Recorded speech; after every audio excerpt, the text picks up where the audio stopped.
Comenzamos hoy, amigo oyente, nuestro estudio en el libro de Levítico, y antes de entrar en el texto, quisiéramos presentarle este libro.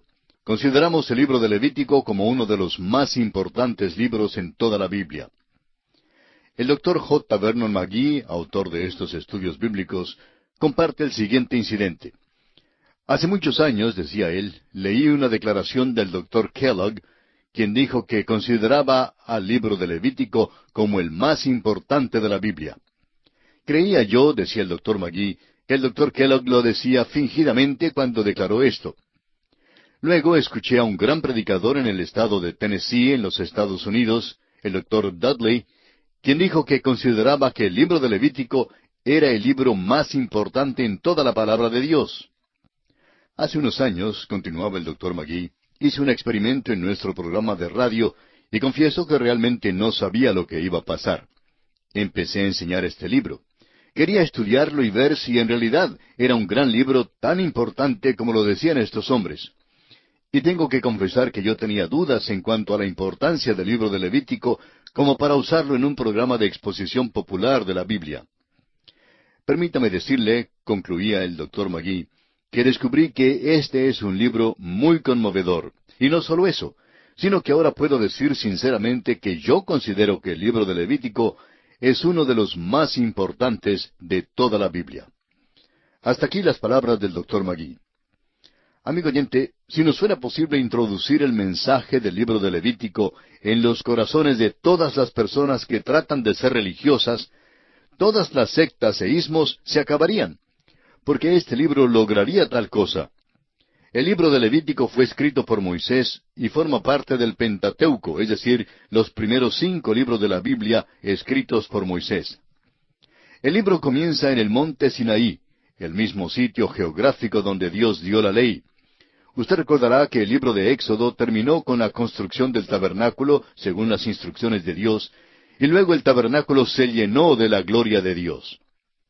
Ahora el libro de Levítico continúa dando los reglamentos sobre la adoración en el tabernáculo. Levítico es, pues, el gran libro sobre la adoración. El libro de Levítico principia con la palabra hebrea Vayikra, que quiere decir y llamó. Dios ahora se ha mudado al tabernáculo y habla desde allí, y ya no habla desde el monte de Sinaí. Llama al pueblo para que se reúna con él en el tabernáculo y les dice cómo deben venir y cómo deben caminar delante de él. Por eso, este es un mensaje maravilloso para la iglesia. El significado real de la palabra iglesia, la eclesia, es los llamados afuera. En otras palabras, los que hemos creído somos los que hemos sido llamados afuera. En aquel día Dios hablaba desde el tabernáculo, pidiéndoles que se allegaran a Él. Hoy en día, el Señor Jesús nos llama y dice en Juan 10:27, «Mis ovejas oyen mi voz». Por tanto, este libro tendrá un maravilloso mensaje para nosotros hoy en día. Levítico es el libro sobre la adoración. El sacrificio, la ceremonia, el rito, la liturgia, las instrucciones, los lavamientos, las convocaciones, las fiestas que debían ser guardadas, las condiciones y las amonestaciones se amontonan en este libro. Todos estos ejercicios físicos fueron dados para enseñar verdades espirituales. El apóstol Pablo escribió en su primera carta a los Corintios capítulo 10, versículo 11, «Y estas cosas les acontecieron como ejemplo, y están escritas para amonestarnos a nosotros, a quienes han alcanzado los fines de los siglos». Y también en el mismo capítulo 10 de Primera a los Corintios, versículo 6, Pablo dice, «Mas estas cosas sucedieron como ejemplos para nosotros». Y en su carta a los Romanos, capítulo 15, versículo 4, dice, «Porque las cosas que se escribieron antes, para nuestra enseñanza se escribieron, a fin de que por la paciencia y la consolación de las Escrituras tengamos esperanza». El apóstol Pedro nos dice que el Antiguo Testamento contiene verdades espirituales para nosotros. En su primera carta, capítulo 1, versículos 10 al 12, dice, «Los profetas que profetizaron de la gracia destinada a vosotros, inquirieron y diligentemente indagaron acerca de esta salvación, escudriñando qué persona y qué tiempo indicaba el Espíritu de Cristo que estaba en ellos, el cual anunciaba de antemano los sufrimientos de Cristo y las glorias que vendrían tras ellos. A estos se les reveló que no para sí mismos, sino para nosotros, administraban las cosas que ahora os son anunciadas por los que os han predicado el Evangelio por el Espíritu Santo enviado del cielo, cosas en las cuales anhelan mirar los ángeles. Y el escritor a los Hebreos dice en el capítulo 11, versículo 13 de su carta: conforme a la fe murieron todos estos sin haber recibido lo prometido, sino mirándolo de lejos y creyéndolo y saludándolo y confesando que eran extranjeros y peregrinos sobre la tierra. El libro de Levítico tiene instrucciones maravillosas para nosotros hoy en día porque revela a Cristo de una manera muy extraordinaria. Tyndale, en su prólogo al tercer libro de Moisés, dijo: aunque los sacrificios y ceremonias no pueden ser base ni fundamento sobre las que se pueda edificar, es decir, aunque no podemos comprobar nada por medio de estas cosas, sin embargo, una vez que hemos hallado a Cristo y sus misterios, entonces podemos tomar prestadas las figuras, es decir, las alegorías, las similitudes y los ejemplos para revelar a Cristo y los secretos de Dios que están escondidos en Cristo, y podemos declararlos más viva y perceptiblemente que con todas las palabras del mundo. La adoración para nosotros hoy en día ya no es por medio de ceremonias o ritos, ni es cosa de algún lugar específico. Usted recordará que los israelitas habían estado cumpliendo las ceremonias y que también tenían sus ritos. Pero recordemos también que Jesús dijo a la mujer samaritana en San Juan capítulo 4, versículos 21 al 24, «Mujer, créeme, que la hora viene cuando ni en este monte ni en Jerusalén adoraréis al Padre. Vosotros adoráis lo que no sabéis. Nosotros adoramos lo que sabemos, porque la salvación viene de los judíos.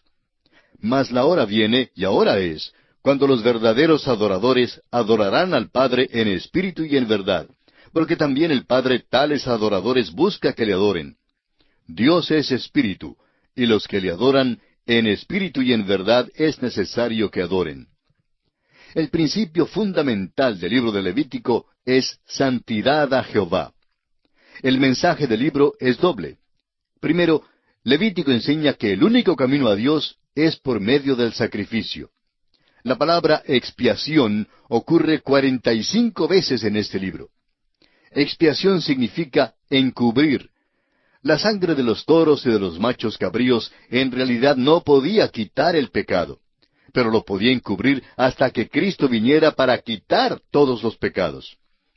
El apóstol Pablo se refiere a esto en su carta a los Romanos capítulo 3 versículo 25, cuando dice: «A quien Dios puso como propiciación por medio de la fe en su sangre, para manifestar su justicia, a causa de haber pasado por alto en su paciencia los pecados pasados».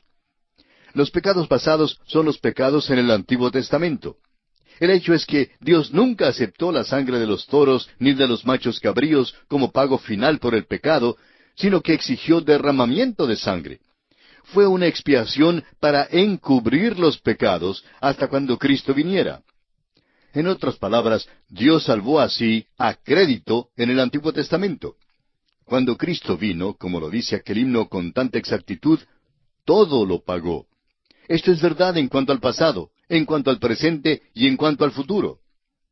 Uno de los versículos claves en el libro de Levítico que trata de la expiación se halla en el capítulo 17 y el versículo 11, donde dice: «Porque la vida de la carne en la sangre está, y yo os la he dado para hacer expiación sobre el altar por vuestras almas, y la misma sangre hará expiación de la persona».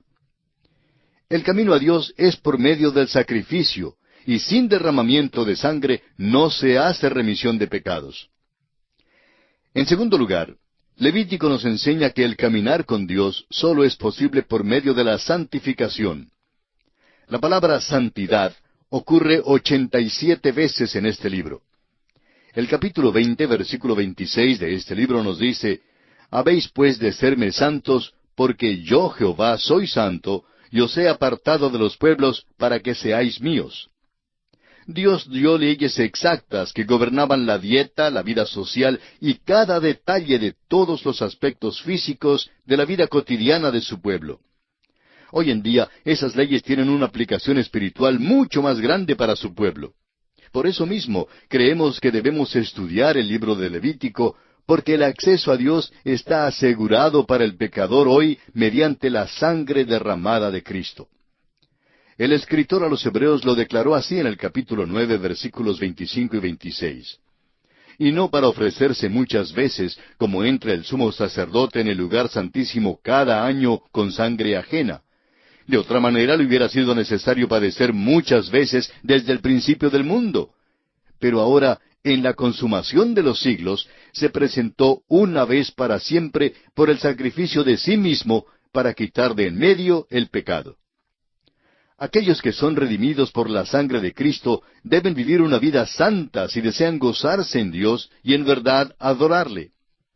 El mismo escritor a los Hebreos en el capítulo 13, versículos 20 y 21 dice, «Y el Dios de paz que resucitó de los muertos a nuestro Señor Jesucristo, el gran pastor de las ovejas, por la sangre del pacto eterno, os haga aptos en toda obra buena para que hagáis su voluntad, haciendo Él en vosotros lo que es agradable delante de Él por Jesucristo, al cual sea la gloria por los siglos.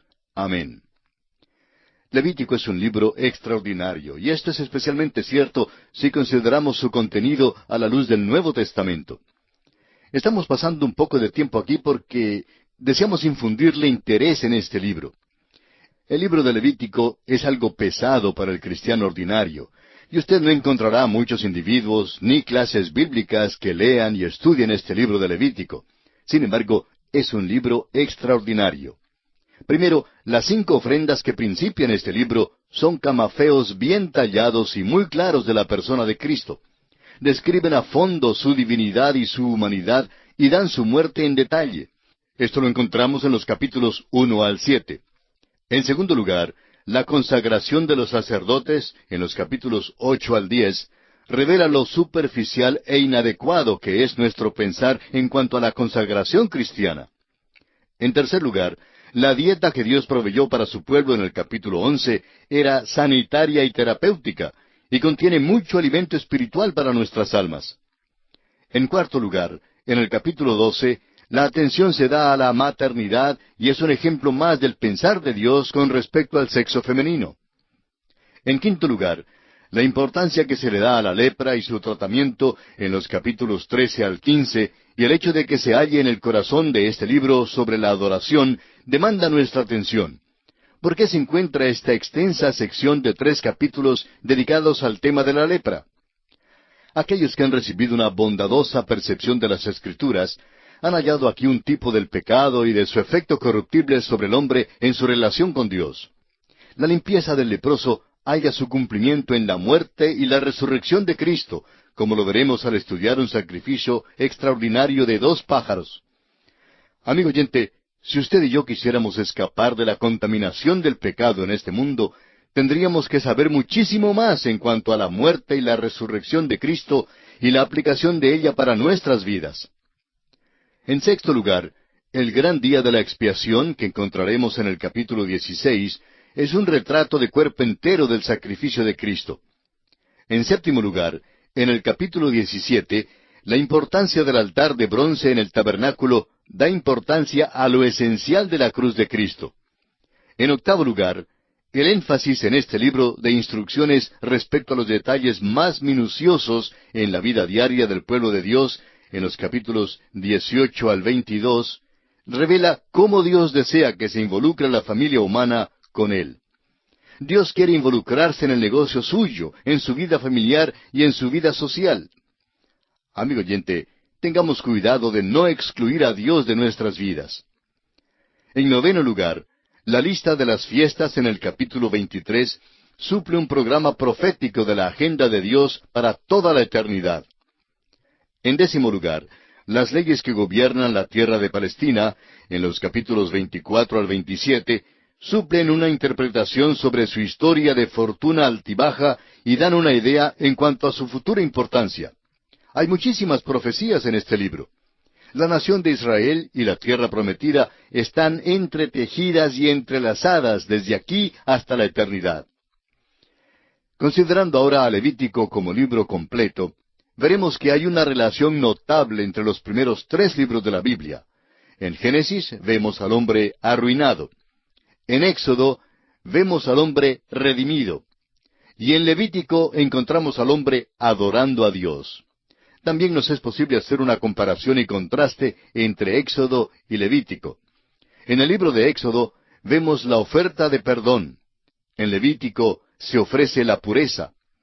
En Éxodo tenemos el acercamiento de Dios al hombre. En Levítico tenemos el acercamiento del hombre a Dios. En Éxodo, Cristo es Salvador. En Levítico, Él es santificador. En Éxodo, la culpa del hombre es sobresaliente. En Levítico, la contaminación del hombre es la que sobresale. En Éxodo, Dios habla desde el monte. En Levítico, habla desde el tabernáculo. En Éxodo, el hombre es acercado a Dios. En Levítico, el hombre es guardado cerca de Dios.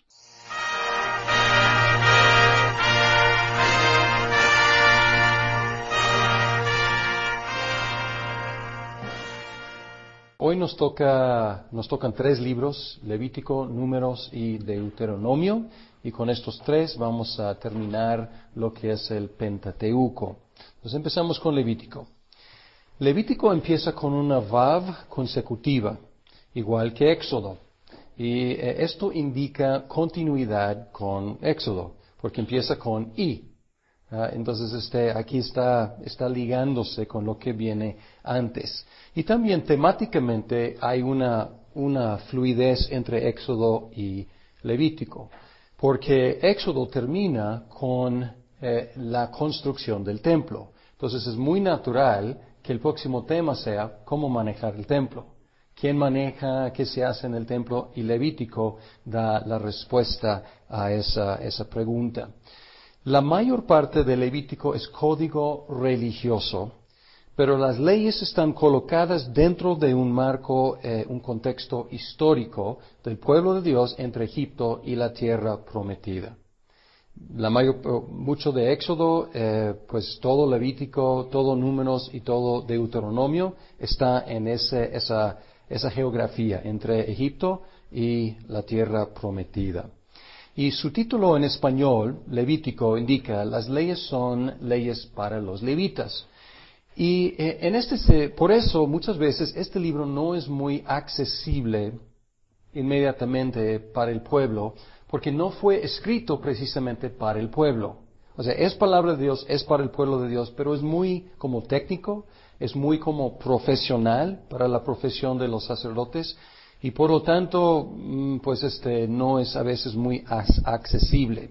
Dillard y Longman lo identifica como historia didáctica, pero esto no es decir nada muy especial acerca de Levítico, porque todo el Pentateuco y todos los libros históricos son historia didáctica. Pero aquí tenemos leyes dentro de un marco histórico. Y hay secciones de Levítico que son narrativa, pero la mayor parte es código, hablando del género de Levítico. Ahora, vamos a hablar un poquito del autor, aunque ya hemos tocado el tema, porque hablamos del autor del Pentateuco en general. Sin embargo, vale la pena hablar de cada libro individualmente también, su autor y las diferentes cuestiones alrededor de la autoría de los diferentes libros del Pentateuco. Levítico, como todos los libros históricos, es anónimo, estrictamente hablando. No dice, pues, quién haya sido el autor. Sin embargo, empieza en el primer versículo y menciona 56 veces que Dios llamó a Moisés o que Dios habló con Moisés. Entonces, muchas veces a través del libro dice eso. Entonces, esto da la impresión de ¿qué? Pues estamos leyendo lo que Dios dijo a Moisés. Así que se presenta como la continuación de la revelación de Dios a su pueblo por medio de Moisés. Pues así se presenta. Bien. Y no vamos a hablar más, o sea, pueden referirse a la crítica alta ya pues de Wellhausen y todo eso. No vamos a hablar más de eso en cuanto al autor. Pero hablando de la fecha, si Levítico es mosaico, la fecha ya tenemos, porque es la fecha de Moisés. Aunque hay debate, ¿se acuerdan? Hay debate en cuanto a la fecha del Éxodo, si es el siglo XIII o el siglo XV, pero pues la fecha obviamente tiene que corresponder a las fechas de Moisés, sean las que sean. Harrison presenta evidencia interna que es interesante en relación a las prácticas en el Medio Oriente en el segundo milenio antes de Cristo. Y él dice, y él tiene bastante evidencia ahí, para decir que las profesiones en el segundo milenio antes de Cristo solían tener sus manuales escritos. No tenían la costumbre, como muchos suponían de ese entonces, de tener mucho código oral durante mucho tiempo y por fin a alguien se le ocurría escribirlo. Él dice, no, la práctica en el segundo milenio antes de Cristo era tener sus manuales escritos de leyes, de medicina, del sacerdocio, de administración civil, de servicio diplomático, y él tiene mucha evidencia ahí. Y él dice que por lo tanto, o sea, siendo un código profesional levítico, un código sacerdotal, cabe muy bien dentro del segundo milenio antes de Cristo. En otras palabras, cabe muy bien dentro del tiempo de Moisés. Por lo tanto, Harrison identifica esto como uno de los errores más graves de Wellhausen, el haber fechado la supuesta fuente P. ¿Se acuerdan de la fuente P? Es para priestly o sacerdotal. Para Wellhausen y su escuela, esa fuente fue muy tardía después del exilio. Y pues Harrison dice que es un errorzote de toda esa escuela, entre otros errores, haber fechado esa supuesta fuente P o sacerdotal después del exilio. Ahora, estructura de Levítico. La forma más sencilla de dividir Levítico es en dos secciones. Ritos para quitar la impureza, 1 a 16 o 1 a 15, y ritos para restaurar la comunión, 16 a 27, o si quieres dejar 16 como al lado, como el eje de este libro, puede ser 1 a 15 y 17 a 27. Pues no hay en un sentido mucha diferencia entre quitar la impureza y restaurar la comunión, pero uno es como negativo, lo que se quita, y otro es positivo, lo que se gana. Entonces es en general, aunque pues hay muchas leyes muy enfocadas en cosas muy específicas, entonces a lo mejor no todos caben dentro de este esquema. El punto focal del libro es el día de expiación Yom Kippur en el capítulo 16. La primera sección se puede subdividir entre las ofrendas, capítulos 1 al 7, los sacerdotes, capítulos 8 a 10, y luego cuestiones de pureza e impureza, capítulos 11 al 15. Y luego la segunda sección se subdivide en las leyes sobre la santidad, las bendiciones y las maldiciones y los regalos para el Señor. Bien, vamos a hablar un poco de las ofrendas, esta primera sección, porque hay varias ofrendas y parece que hay algo de traslape entre las ofrendas en cuanto a su propósito. No es posible decir, esta ofrenda era exclusivamente para tal propósito, y en diferencia, otra ofrenda era para otro propósito completamente diferente. No, hay traslape, como vamos a ver. La ofrenda quemada, lo que llamamos el holocausto, servía para expiación. Y vamos a hablar de esta palabra expiación, kippur, en hebreo, que se usa en el versículo 4. Y hay debate en cuanto a la etimología de esta palabra, kippur. Si viene de una palabra, hay tres candidatos básicamente para su etimología. Algunos dicen que viene de una palabra que quiere decir redimir, otros que dicen que viene de una palabra que quiere decir limpiar, y otros que dicen que viene de una palabra que quiere decir cubrir. Y hay gente a favor de cada una de estas posturas. Como sea, en el contexto, o sea, si regresamos al curso de hermenéutica, la etimología a veces nos ayuda a entender una palabra, pero a veces nos da una finta. porque a veces el uso actual no es el uso de la etimología. Entonces, en un sentido el debate es importante, pero en otro sentido tenemos que hacer la pregunta, ¿qué quiere decir en el contexto? ¿Cómo se utiliza? Y tenemos en un sentido un problema aquí, pero no estamos perdidos. El problema es que Levítico presenta estas ofrendas, pero nunca explica realmente su mecánica. Se explica cómo se hacen, pero no explica su significado. Se supone que la gente entiende su significado. Entonces nosotros tenemos que intuir, interpretar para entender su significado. Pero hay una cosa muy importante. Cuando alguien lleva el holocausto al sacerdote, antes de degollarlo, el que ofrece, el que está adorando a Dios, pone su mano sobre la cabeza del animal. Y vamos a ver esto en el día de Yom Kippur, y ahí se explica más ampliamente. Y ahí vamos a encontrar que es simbólicamente transferir su culpa al animal, y luego el animal muere. Entonces aquí podemos ver la idea de la sustitución. Entonces, su etimología, sea la que sea, tenemos aquí un acto de sacrificio vicario, acto de sacrificio en lugar de. Entonces, aquí el holocausto es el concepto muy fuertemente. Ahora, la ofrenda, el segundo tipo de ofrenda era ofrenda de cereal o de grano, y funcionaba más como tributo al Señor, más como un regalo para el Señor. Entonces aquí estamos con el holocausto y con el grano, estamos cubriendo en un sentido todas las posibilidades, ¿no? O sea, ¿qué producía la gente con su trabajo?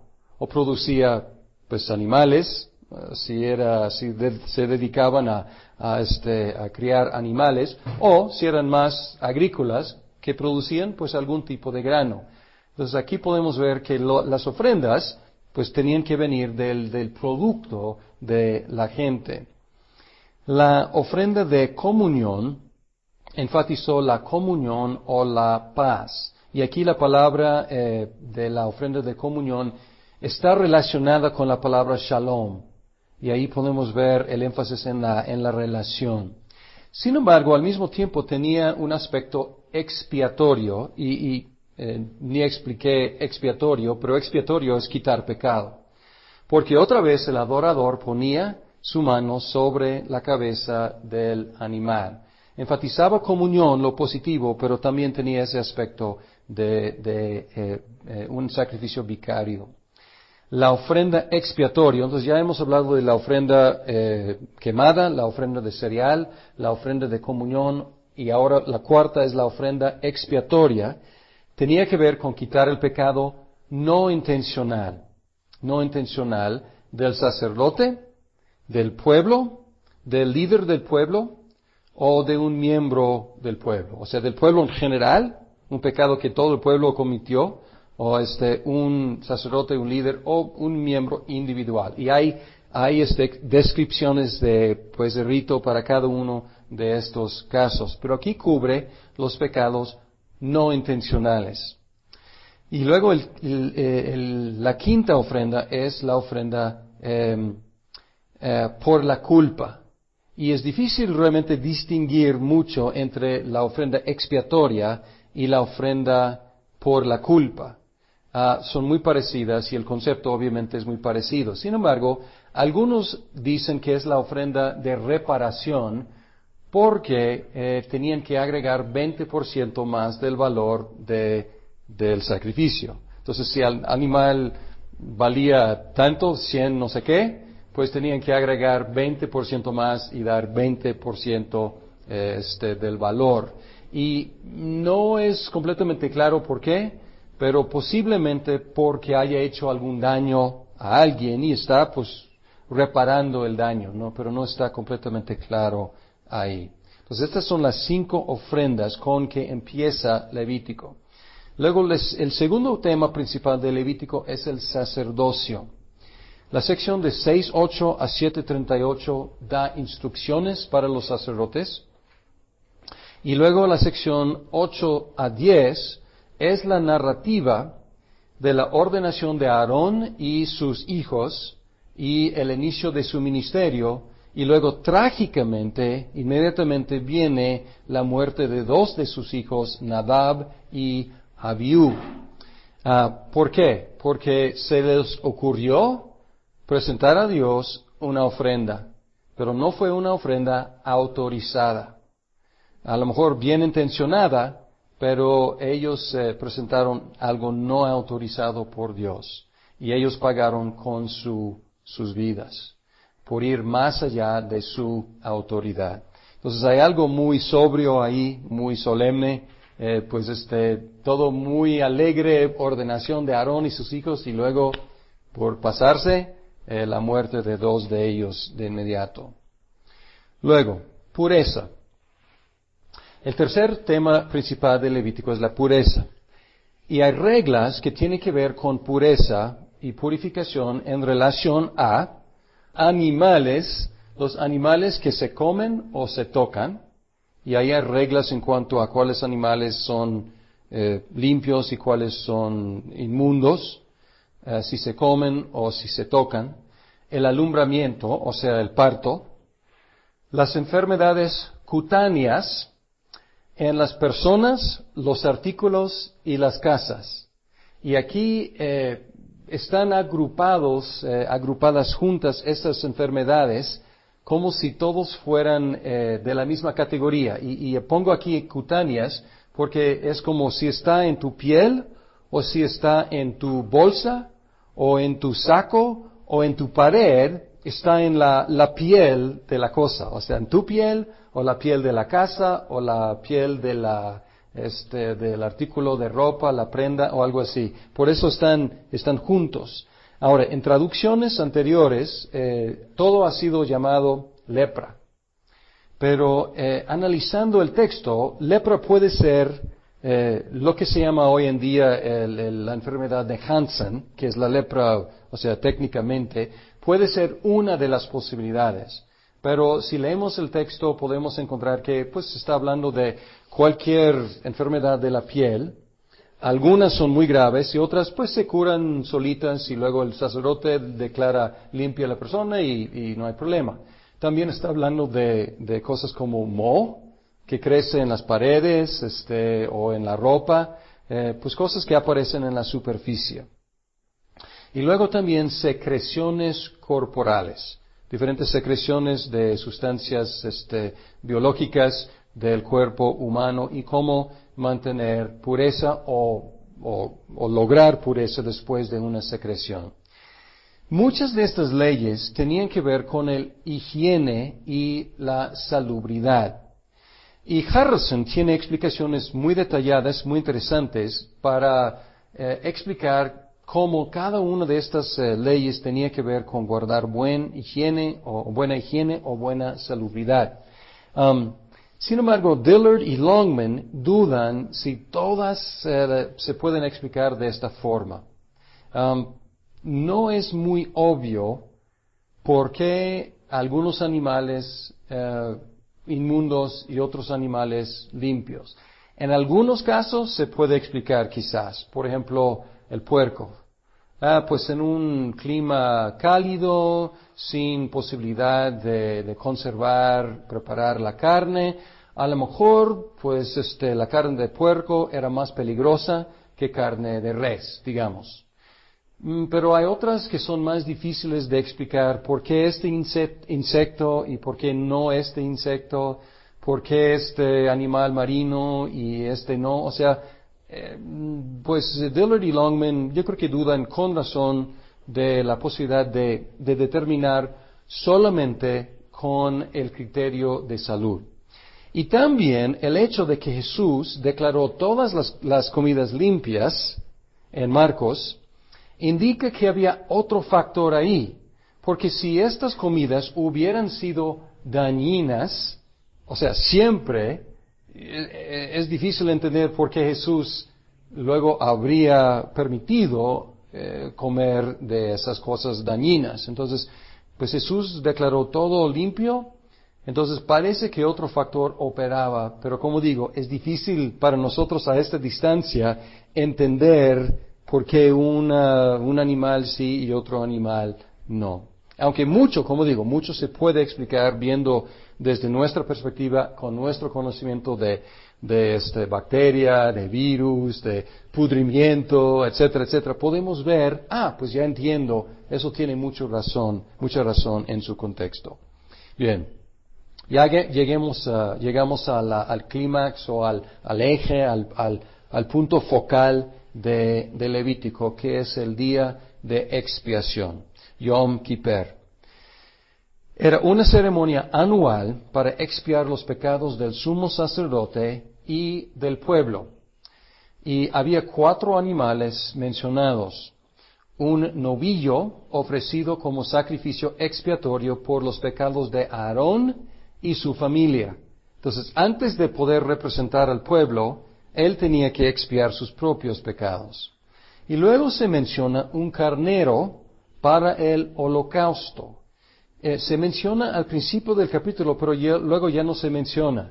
Entonces, es un poco misterioso, no se explica exactamente qué se haya hecho con ese carnero. Y luego 2 machos cabríos.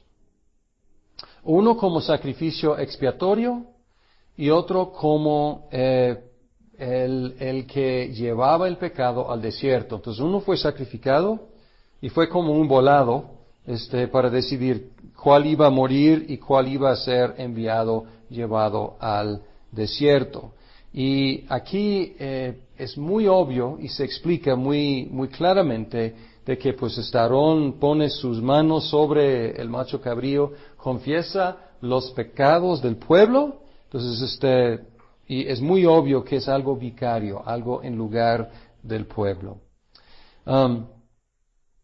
La última sección de Levítico contiene muchas leyes que cubren varios temas, incluyendo el manejo de la sangre, el incesto, o más bien la prohibición del incesto, y cómo definir incesto, porque ahí da una lista de muchas relaciones prohibidas, entonces, y eso es como definición del incesto.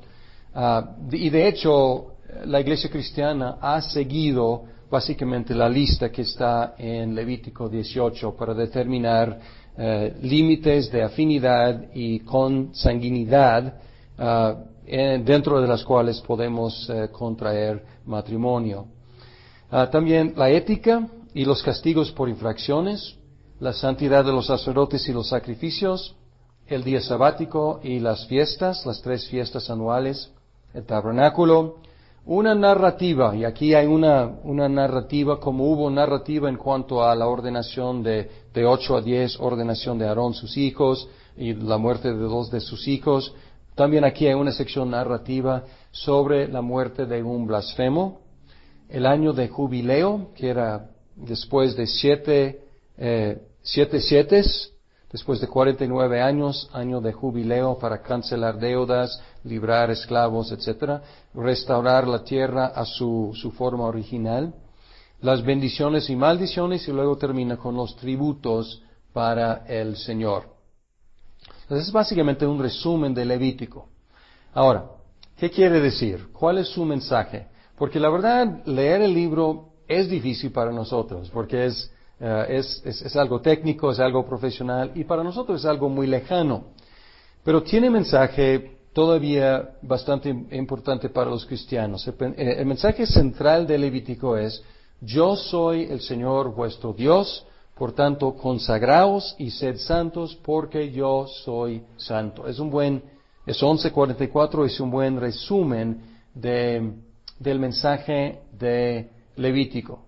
Y en un sentido, todo lo que se contiene, todos los detalles de todas las leyes y las normas y las prohibiciones y los mandatos, tienen que ver con guardar la santidad del pueblo de Dios. O, en caso de haber perdido la santidad, restaurar el pueblo de Dios a un estado de santidad delante de Él. Pedro cita este texto en su exhortación a los cristianos. Dice lo mismo. Entonces no ha cambiado. Dios todavía es santo, somos su pueblo, debemos ser santos.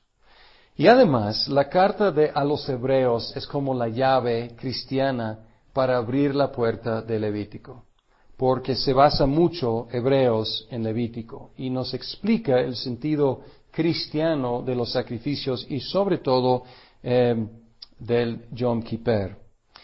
Varias cosas que dice. Jesús es el sumo sacerdote superior a los descendientes de Aarón, siendo del orden del Melquisedec. Y esto es un argumento fascinante, porque Jesús era ¿de cuál tribu? De Judá. Y los de Judá no eran sacerdotes, sino, pues los de David por lo menos eran reyes. Entonces no era la tribu de sacerdotes, sino de reyes. Y entonces alguien podría decir, tú dices que Jesús es sacerdote, no es levita. Y el autor a los Hebreos dice, y qué bueno que no sea levita, porque es mejor que levita, es de otro orden. Y aquí hay algo misterioso en Génesis. Melquisedec aparece y desaparece. Bendice a Abraham, recibe tributo de Abraham y desaparece. Luego se menciona en el Salmo 110, tú eres sacerdote según el orden de Melquisedec, y ya no se menciona. Y luego Hebreos lo agarra y dice, pues ya tenemos el cumplimiento, tenemos un sacerdote, no por nacimiento, sino por orden de Dios, no por el orden levítico, que realmente nunca logró a expiar los pecados del pueblo, sino según el orden del Melquisedec, el orden superior. Y así Jesús es el sacrificio perfecto y definitivo que finalmente quita el pecado una vez por todas. Y es un refrán en Hebreos, una vez por todas, y aquí se contrasta con los levitas. ¿Qué tan frecuentemente tenían que presentar sus sacrificios? Constantemente, diariamente, semanalmente, mensualmente, anualmente, durante milenios. Entonces, y dice, no, pues ya Jesús dio una sola vez. Y entonces es el sumo sacerdote superior, es el sacrificio perfecto. Así que todos los sacrificios, todos los sacerdotes temporales del Antiguo Testamento eran insuficientes y tenían su cumplimiento en Jesús. Nos podemos leer Levítico con provecho, pero viendo que es un anticipo, que son tipos, usando lenguaje técnico de la hermenéutica, son tipos de Cristo cumplidos en Cristo, el definitivo y perfecto antitipo. Y podemos ver aquí dos aspectos. Por su pecado, Adán y Eva sufrieron dos castigos. Sufrieron primero el exilio, fueron corridos del huerto de Edén, y luego sufrieron la muerte. En el Yom Kippur, un macho cabrío sufrió el exilio y el otro sufrió la muerte. Y también el cuerpo del macho cabrío muerto también se quemaba en exilio. Llevaban su cadáver, sus restos fuera del campamento para que fuera quemado ahí. Y Hebreos también hace esa conexión. Jesús sufrió el exilio y sufrió la muerte siendo crucificado. ¿Dónde? Fuera del campamento, fuera de la ciudad. Y el mensaje es el mismo para nosotros. A la luz de la obra sacerdotal de Jesús, debemos y podemos ser santos.